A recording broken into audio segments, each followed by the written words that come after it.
आप सभी को मेरा प्यार भरा नमस्कार। मैं शैलेश कुमार, स्वागत है आप सभी का आपके अपने यूट्यूब चैनल एसका इंग्लिश क्लासेज में। मेरे प्यारे दोस्तों, अभी जो चल रहा है क्या है, एडम्स एंड फेरेजेस चल रहा है। इसे बढ़िया से पढ़िए, जो भी कॉम्पिटिटिव एग्जाम में हमेशा पूछा जाता है। इंग्लिश पढ़ने में, इंग्लिश बोलने में, इंग्लिश लिखने में हमेशा आपको हेल्प मिलेगा। अगर शुरू से अंत तक वीडियो लेक्चर में आप बने रहें, ठीक है, टोटल याद हो जाएगा। ठीक है जी। और कहीं इंग्लिश बोलने के लिए, लिखने के लिए, ठीक है, या एग्जाम में स्कोर करने के लिए कोई भी चीज़ आप पढ़ते हैं, इंग्लिश ही नहीं, अगर कोई भी चीज़ आप पढ़ते हैं तो हर चीज़ आपके दिमाग में रहना चाहिए, ना कि बुक में रहना चाहिए। ठीक है जी। दूसरे के पास का पैसा और किताब में छुपी हुई विद्या समय पे काम नहीं आता है। इसलिए अगर कोई भी चीज़ पढ़ते हैं तो वो दिमाग में रहना चाहिए, और पैसा हमेशा अपने पैकेट में रहना चाहिए। नहीं है पैकेट में तो कम से कम आपके अकाउंट में रहना चाहिए। ठीक है। दूसरे के पास है, वो समय पे काम नहीं आता है। समझ गए? और एग्जाम में अगर स्कोर करना है, दिमाग में है, बस वहाँ पे स्कोर किए। बोलना है, याद रहना चाहिए। तो आइए, सुनिए, समझिए, देखिए, फटाफट याद हो जाएगा। ठीक है जी। टेक पेन्स, देखिए क्या लिखा हुआ है जी। टेक टेक पेन्स लिखा हुआ है। ठीक है। टेक पेन्स का मतलब क्या होता है जानते हैं? कठिन परिश्रम करना, टू वर्क हार्ड, है ना। टू वर्क हार्ड, कठिन परिश्रम करना। दुनिया का कोई ऐसा क्षेत्र नहीं है, ऐसा फील्ड नहीं है, ऐसा रास्ता नहीं है जहां पर आप अपने लाइफ में जाना चाहते हैं, वहां पे मेहनत नहीं है। हर जगह मेहनत है। और जिस जगह पे आप जितना ज्यादा मेहनत करते हैं, उतनी अच्छी सफलता मिलती है। इसलिए जब कभी भी अगर सफल होना चाहते हैं, तो उसके लिए एक ही तरीका है, हार्ड वर्क, कठिन परिश्रम करना। अगर कठिन परिश्रम करते हैं तो सफलता मिलती है। ठीक है। लेकिन एक तरीका होना चाहिए, है ना। हर चीज का एक तरीका होता है, उस तरीका से अगर करते हैं तो जल्दी सफलता मिलती है। ठीक है। लेकिन यानी मेहनत कर रहे हैं, लगे हुए हैं, तरीका अगर सही नहीं है, प्रोसेस सही नहीं है, तो सफलता नहीं मिलता है। इसलिए कहा गया है, direction is more important than speed. ठीक है। अगर आप काम करना शुरू किए, ठीक है, स्पीड में कर रहे हैं, लेकिन डायरेक्शन अगर सही नहीं है तो क्या होता है, आदमी एक्सीडेंट होता है। इसलिए किसी भी काम को करने के लिए मेहनत कर रहे हैं और प्रोसेस भी आपका सही है, तो तरीका अगर सही है, क्या होता है, आदमी सफल जल्दी होता है। देखिए सेंटेंस को देखिए, क्या है, you should take pains, you should take pains to achieve your goal होगा। ठीक है जी। आर छुटा हुआ था, your goal. You should take pains to achieve your goal. आपको अपने लक्ष्य को प्राप्त करने के लिए क्या करना चाहिए, कठिन परिश्रम करना चाहिए। ठीक है जी।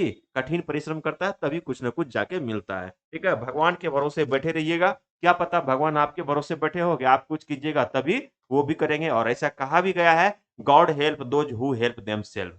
भगवान भी उसी की मदद करते हैं जो कुछ न कुछ करना चाहते हैं। और आप जब करना चाहिएगा तो दुनिया वाले आपको जरूर हेल्प करेंगे। कहीं न कहीं से आदमी को ऊपर जाने के लिए मदद मिल ही जाती है। ठीक है। If you want to help yourself, if you not want to help yourself, nobody in the world want to help yourself. अगर आप खुद की मदद नहीं करना चाहते हैं तो दुनिया में कोई भी ऐसा आदमी नहीं है कि आपका मदद करेगा। पहले आप आगे तो बढ़िए, रास्ता मिल ही जाती है। महात्मा गांधी भी आगे बढ़े थे। ठीक है। बहुत आदमी साथ में चले। ठीक है जी।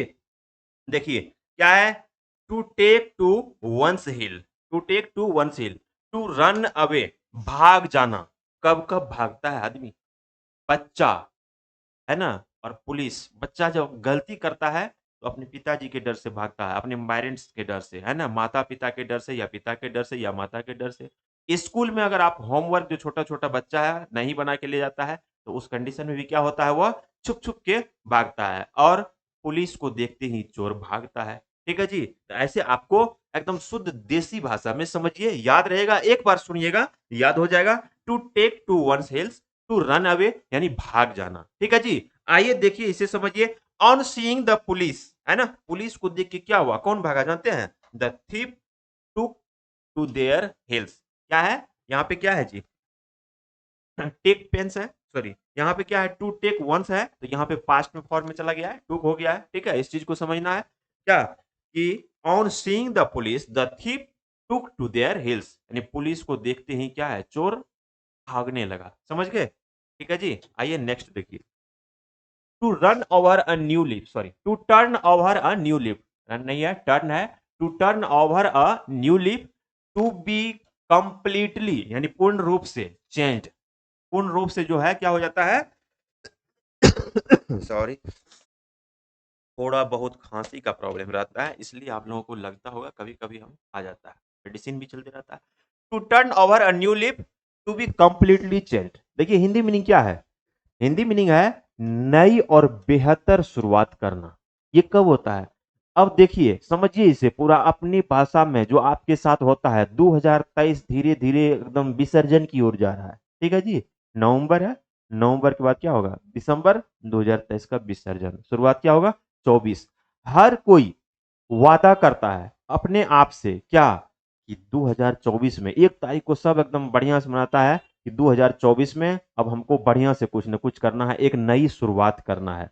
प्रत्येक नए साल में, सिर्फ 2024 में नहीं, अगर 2022 का अगर इंड हुआ तो उसके बाद 23 आने वाले होंगे, उस टाइम में भी बहुत आदमी अपने आप से या बहुत ऐसा गलत आदत होंगे छोड़ने वाले, अब नए तौर तरीका से कुछ न कुछ करते हैं।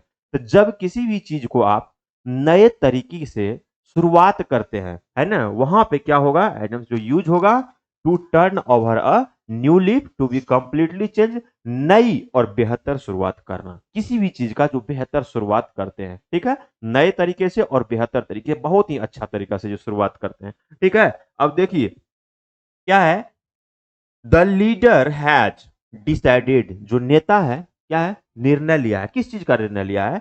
To turn over a new leaf after the election, यानी चुनाव के बाद नई और बेहतर तरीके से वह शुरुआत करेगा। किस चीज का शुरुआत करेगा? जो चुनाव में वादा करता है। समझ गए जी? जो चुनाव में वादा करता है उसी के बारे में बोला गया है, क्या कि नए तरीके से शुरुआत करेंगे। आप देखे होंगे लोकसभा चुनाव आता है, विधानसभा चुनाव आता है, या पंचायत में चुनाव आता है, नेताजी लोग जो आते हैं ऐसे हाथ जोड़ के कि बहुत सारा काम का आपके साथ वादा करते होंगे, लेकिन बाद में जब मिलते हैं तो हाथ पीछे चला जाता है, ऐसे आते हैं। देखे होंगे, आप देखिएगा, जब चुनाव आएगा तो जिस टाइम में आते हैं हाथ ऐसे रहता है, और जब चुनाव जीत जाते हैं फिर उसके बाद अगर क्षेत्र में कभी विजिट किए तो याद क्या होता है? हाथ पीछे चला जाता है। इसलिए ध्यान रखिएगा, इस और इलेक्शन में किए गए वादे कभी भी पूरे नहीं होते हैं। ठीक है जी। इस और इलेक्शन में किए गए वादे कभी नहीं पूरे होते हैं, लेकिन आप लोगों को ध्यान में रखना है कि 2023 का अब धीरे धीरे समाप्ति की ओर जा रहा है। दिसंबर आएगा, 2023 का विसर्जन हुआ, ठीक है, 2024 का श्री गणेश होगा। इसमें क्या करना है? खुद से वादा करना है कि कुछ न कुछ अच्छा करने का। समझ गए इस चीज को? जरूरी नहीं है कि दुनिया का कोई आदमी जो डिस्टर्ब कर रहा है वही आपका दुश्मन है। आपका हर वो आदत जो आपको आगे बढ़ने से रोकता है वो आपका दुश्मन है, उसे छोड़ना है। ठीक है जी। अभी 1 महीना 2 महीना समय है, 2 महीना समय है, धीरे धीरे छोड़िएगा। नहीं तो सोचिएगा 1 जनवरी को छोड़ना है तो लगले रह जाएगा, तब आपको जनवरी नहीं होली तक लग जाएगा छोड़ने में, फिर वही आदत लगा रहेगा। ठीक है। देखिए ये होता है इन द नीक ऑफ टाइम। ठीक है, ये एच नहीं, इन द नीक ऑफ टाइम है, NICK, in the nick of time, है ना? है ना? इसका मतलब क्या होता है जानते हैं? टाइमली। यहाँ in the nick of time, यहाँ पे टाइमली को ये 2 बार टैप कर दिया है टैपिंग वाले। टाइमली यानी ठीक समय पर। समझ गए? In the nick of time, timely यानी ठीक समय पर, कोई भी काम जो आप बिल्कुल सही समय पे करते हैं, है ना, वहां पे क्या यूज होगा? In the nick of time. देखिए, the doctor saved the patient, doctor ने पेशेंट को क्या किया? बचा लिया, है ना? कब बचाया? In the nick of time, है ना, बिल्कुल ठीक समय पे बचा लिया। कभी कभी होता है किसी किसी पेशेंट का ऐसा सिचुएशन रहता है कि मरने वाला है ना, लेकिन भगवान की दुआ से अगर डॉक्टर अच्छा मिल जाता है तो उस पेशेंट को बचा लिया जाता है, उसका ट्रीटमेंट अच्छा हो जाता है, इलाज अच्छा हो जाता है। ठीक है। आपकी गाड़ी भी अगर खराब है ना, अगर सही मिस्त्री पकड़ा जाएगा तब ये ठीक होगा, है ना। टीचर भी आपके पास अच्छा आया तभी आपका करियर बनेगा। हर चीज में ये चीज है ना, हर चीज में ये कंडीशन है। आपको समझना है क्या? In the nick of time का मतलब होता है ठीक समय पर। समझ गए? चलिए नेक्स्ट देखिए। नेक्स्ट है to join forces, to join forces, become united, है ना, एक होना। क्या लिखा हुआ है जी? एक होना। ठीक है। एक होना मतलब क्या? एक होना, इस चीज को आपको समझना है कि एक साथ आ जाना, है ना, एक साथ आ जाना, पूरा क्या? यूनाइटेड हो जाना। ठीक है। एक साथ एक ग्रुप में आ जाना। जैसे अभी देखे होंगे एक गठबंधन बना है, क्या? इंडिया गठबंधन। आपको पॉलिटिकल दृष्टिकोण से नहीं देखना है, सिर्फ आपको समझना है। तो इंडिया गठबंधन में क्या हुआ है? जितनी भी पॉलिटिकल पार्टीज है ना, सब एक साथ आ गए हैं। किस चीज के लिए? एक तरफ बीजेपी का अलायंस है ना, इधर क्या है? इंडिया अलायंस है। तो बीजेपी है, पहले होता था क्या? यूपीए। ठीक है जी, और एनडीए। अब उधर एनडीए है, यूपीए नहीं है, क्या है? इंडिया अलायंस है। ठीक है जी। अब यहां पे क्या समझना है? All the opposition parties, all the opposition party, जितने भी ओपोजिशन पार्टी है, are to join forces against BJP, सब एक साथ हो गया है। किसके लिए? बीजेपी के विरुद्ध सब एक साथ हो गया है। ठीक है। यहाँ पे बीजेपी से अच्छा अगर एनडीए रहता तो वो भी और अच्छा रहता। कोई बात नहीं, आपको समझना है, ठीक है। ज्वाइंट फोर्सेज यानी एक साथ होना। अब ये तो पॉलिटिकल पार्टी के लिए हुआ है, लेकिन जब आप फैमिली में एक साथ हैं, है ना, संयुक्त परिवार में रहते हैं, तो वहां भी आपको किसी से अगर उलझन होता है तो आदमी जल्दी कुछ नहीं बोलेगा, ठीक है जी। संयुक्त परिवार और गठबंधन का सरकार चलाना बहुत मुश्किल होता है, समझ गए। एक साथ अगर उसमें क्या है, उसमें अगर उसका जो चीफ है, जो मुख्य आदमी होता है परिवार में या सरकार में, वो उसको सही से रन कर सकता है, ठीक है जी। नेक्स्ट देखिए, turn a deaf year, ignore, है ना, व्हाट वन सेज। अगर कोई भी आदमी कहता है कुछ, उसको सुन के इग्नोर कर देता है, अनसुनी करता है। ये कब होता है ना, ये अनसुनी कब करता है, इग्नोर कब करता है, किसी भी आदमी को कोई इग्नोर कब करता है, जब दो आदमी हो, एक के पास पैसा हो, नॉलेज हो, दूसरे के पास पैसा ना हो, नॉलेज ना हो, तो जो पैसा वाला है ना, जिसके पास नॉलेज है ना, वो क्या करता है, सामने वाले को इग्नोर करता है। इसलिए अभी के टाइम में अगर आपके पास पैसा है, नॉलेज है, सब कुछ है, तो सामने वाला इग्नोर नहीं करेगा, नहीं तो बहुत इग्नोर करता है। अनसुनी करना, या वहां पे तो हुआ, या अनसुनी करना है। अब एक चीज और समझिए, अगर आपके पापा जी कुछ बोल रहे हैं आपको करने के लिए, लेकिन उस चीज को आप इग्नोर कर रहे हैं। आपके टीचर बोल रहे हैं डेली वोकेबलरी याद करने के लिए, लेकिन आप उस चीज को इग्नोर कर रहे हैं। फिर एग्जाम से आते हैं तो बोलते हैं सर ये चीज पूछा था, लेकिन शुरू में तो आप उस चीज को इग्नोर किए। मैथमेटिक्स टीचर है, आपको बोल रहे हैं कि कंटिन्यू रिवीजन करने के लिए, नहीं कर रहे हैं, लेकिन फिर एग्जाम से आते हैं, पहले तो इग्नोर करते, बोलते थे यही प्रश्न आया था। डॉक्टर एडवाइस दिया आपको क्या, कि प्रत्येक दिन सुबह में सवेरे जगने के लिए, है ना, फ्रूट्स खाने के लिए, लेकिन आप फ्रूट्स नहीं खाते हैं, खाली पेट में चाय पीते हैं, उसके साथ सिगरेट लेते हैं, ठीक है जी। तो क्या है, अनसुनी कर देता है आदमी, ठीक है।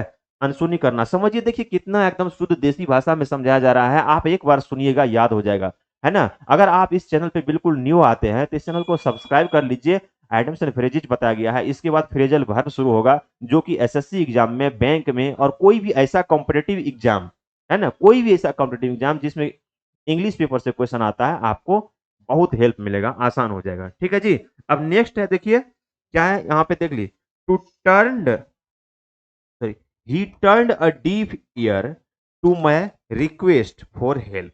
जैसे कभी क्या होता है, जब कभी आप किसी से हेल्प मांगते हैं तो सामने वाला क्या करता है, इग्नोर कर देता है। काहे, क्योंकि जो आदमी हेल्प मांगता है ना, उसका सिचुएशन, स्थिति कहीं ना कहीं दयनीय होता है, इसलिए दूसरे से हेल्प मांगने के लिए जाता है। लेकिन अगर आप हेल्प देने के लायक है तो जरूर कीजिए। समय एक रंग नहीं रहता है, जो हेल्प लेने के लिए गया है आपके पास, कभी न कभी उसका भी वक्त बदल जाता है। इसलिए चाहे अगर पैसा से नहीं हो तो ऐसे भी हेल्प करना चाहिए, लेकिन सामने वाला आदमी को देख के, कभी कभी आदमी, है ना, बहुरूपिया भी होता है, हेल्प मांगने के बदले ठग भी लेता है, दोनों चीज पे ध्यान रखना है। नेक्स्ट देखिए, नेक्स्ट क्या है, under the, sorry, under the nose of, आंखों के सामने, अंडर द नोज ऑफ, है ना, इसका मतलब ये समझिएगा कि नाक के नीचे, आंखों के सामने होता है। The criminal killed him, criminal ने उसे क्या किया, मार दिया, under the nose of police, यानी पुलिस के सामने में क्रिमिनल ने क्या किया, उसे मार दिया। कभी कभी होता है ऐसा घटना कि पुलिस के सामने में भी क्या होता है, क्राइम हो जाता है, घटना घट जाता है। आज से 2 4 5 महीना पहले की बात होगी, है ना, कि यूपी में जो पुलिस है, कुछ ऐसे जो क्रिमिनल थे, पहले से थे, है ना, पॉलिटिकल पर्सन भी थे, जिसको ले गए थे क्या, मेडिकल चेकअप के लिए। उधर से ये वापस लेके आए, फिर जा रहे थे तो दो भाई थे, दोनों को मार दिया, ठीक है। नहीं नाम बताना चाहेंगे, इसलिए कि आदमी बहुत सारा चीज सोचने लगता है, और पुलिस के सामने में घटना घटा, देखिए रियल लाइफ से एग्जाम्पल मिला हुआ, पुलिस के सामने में घटना घटित हुआ था, दोनों भाई को मार दिया गया था, है ना, यूपी की घटना है, समझ गए। तो क्या है, आंखों के सामने, ठीक है। The criminal killed him under the nose of police, criminal ने उसे पुलिस के सामने में मार दिया, है ना। कभी कभी होता है पुलिस के सामने में क्राइम हो जाता है, ठीक है जी, कभी कभी सामने में चोरी भी हो जाता है।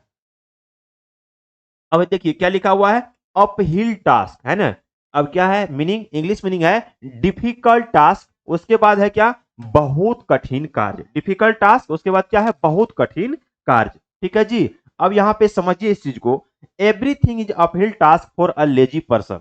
कोई भी ऐसा आदमी जो लेजी है, बहुत ही आलसी है, आलसी को जो है ना, इस दुनिया में हर काम कठिन ही लगता है, लेकिन जो आदमी मेहनती है ना, उसे कुछ नहीं कठिन लगता है।